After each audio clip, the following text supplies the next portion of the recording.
Hi lovely people, and welcome to Little Moments, Big Shifts, the podcast that empowers you to prioritise yourself and evolve into the person you were always meant to be.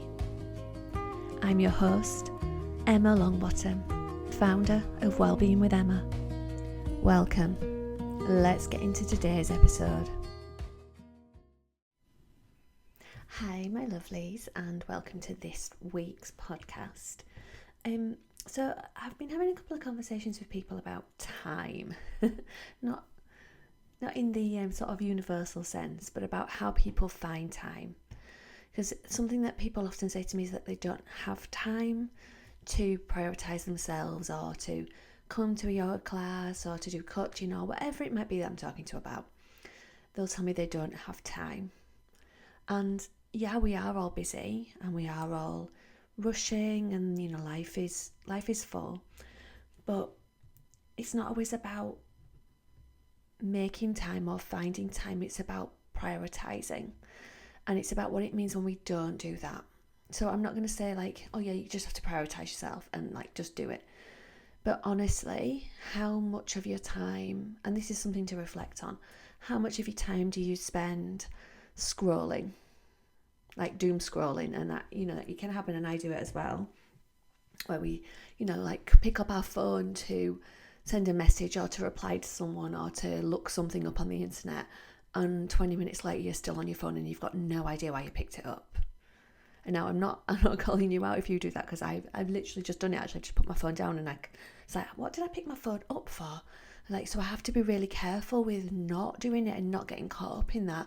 Because if we do that, that means we don't have the time, and totally agree, and it's really easy done.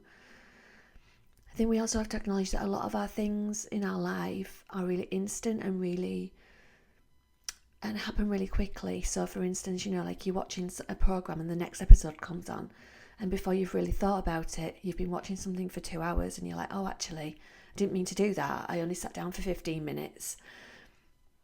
And so it's things like that. It's catching those moments when things are happening without real conscious thought.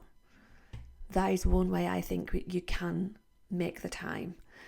Not doing all those things that just happen, because actually consciously thinking, oh no, I'm not going to do that. I'm going to make a different choice.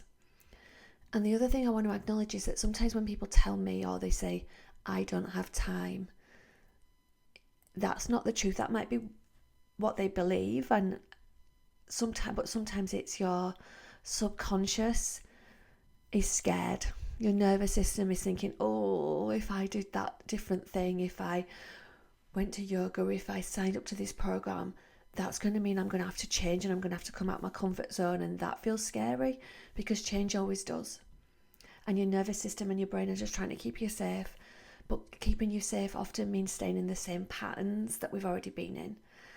And so sometimes when we say things like, well, I can't afford that, or I don't have time, and we put those barriers up, it's not necessarily because that is the honest truth. If we dig underneath into our subconscious, it's because there's a little bit of reticence and a little bit of us that's going, ooh.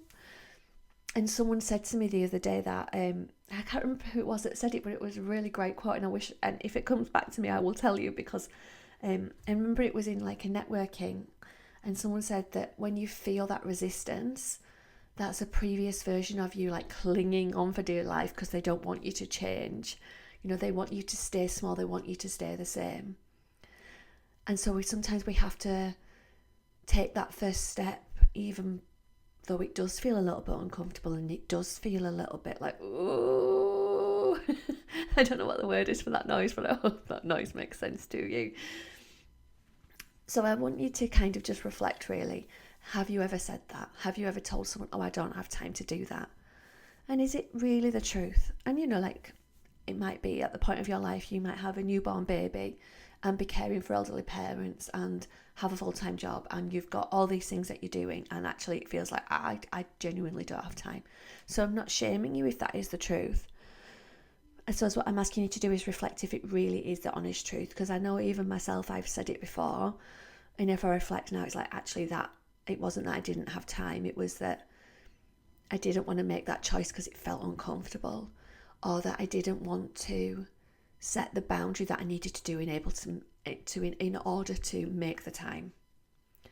And so the reason I'm talking about this is because I've been talking to people about my 100-day activity club for grown-ups, and that is 10 minutes or less a day. And honestly, I feel like if we can't make 10 minutes for ourselves every day, maybe that's a different conversation about, like what is going on in your life and how we approach that. And I think that's a different conversation.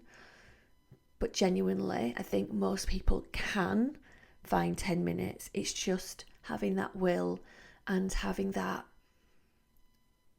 and doing that prioritization of, I'm going to do this first before I do all these things for other people. So putting yourself at the top of your own to-do list. And it is hard when you first start doing it, but we can't make changes, and we can't take those positive steps forward unless we make some of those choices. And we kind of sometimes go a little bit round in circles. And I know I did this for years, of going around in circles going, oh no, I don't want to change, or I'm scared to change. I'm not going to do that. I'm not going to make that choice. And then it kept coming round until I made a different choice, until I chose myself and prioritised myself. And I'm not telling you it's easy, because it isn't. It takes time, and sometimes it takes a lot to get over that resistance within yourself. My invitation to you is to consider where that comes from. So if you feel the resistance, and if it's coming up for you, I don't have time, or I can't do it, or feel into where you feel that in your body, and just question where it comes from. Is it honestly the truth, or is the resistance there within you? Is it because there is a fear, a resistance, a belief that's there from something in your past that's causing you to have that reaction? And I say this with no judgment, and I don't want to cast any shame at all, ever.